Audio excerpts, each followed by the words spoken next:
This is Sammy. Welcome to my vlog. So, for today's video guys, about the demonetize sa ating account. Oo.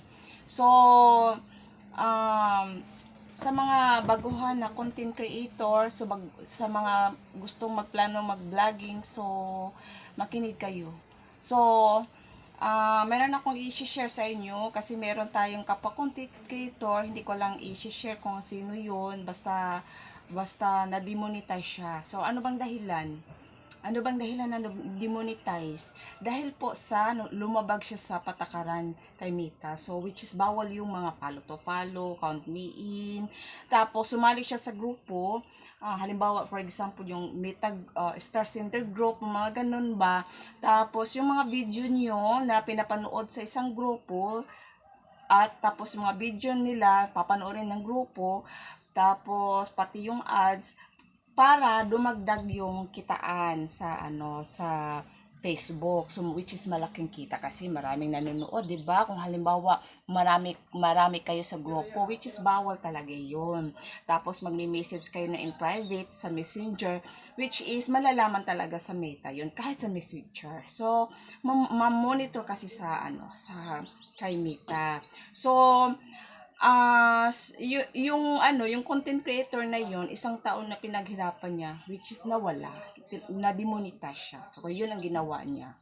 So, sa mga baguhan dyan, so, sana po, wag kayong wag kayong manood ng sariling video, yung tinatawag nila na follow to follow, which is tinatawag yan ng fake engagement. So, ang proper engagement, manood kayo ng video, pag nagustuhan mo, pwede mo siyang i-like, i-follow, at i-share. Oo. So, yun ang proper engagement. Tapos, pag mag-comment kayo, which is daily out of topic, kaya nga titingnan yung video kung ano yung content. Tapos, pag halimbawa, mag-comment kayo na parang hindi siya salungat sa video mo, which is tinatawag siya ng fake engagement. Violation din yan. So dapat guys na mag-follow tayo sa rules and regulation ni Meta para hindi tayo mawala yung account natin. Kung may pera tayo sa loob, hindi pwede, kung merong pera niyan, kukunin ni Meta. So biglang mawala. So tinatawag yung demonetize. So guys, para sa akin guys, wala pa naman akong sinilihan na grupo. Pero which is ayoko ng ganon. So much mabuti pa na gawa ka na ng content, wag ka nang aasa pa ng mga grupo-grupo ko, which is bawal talaga yun na manood ka ng yun ang patakaran ni Meta. So, bali sundin natin. So, gumawa ka ng content kung syempre depende kung nagustuhan yung content mo, i-follow ka,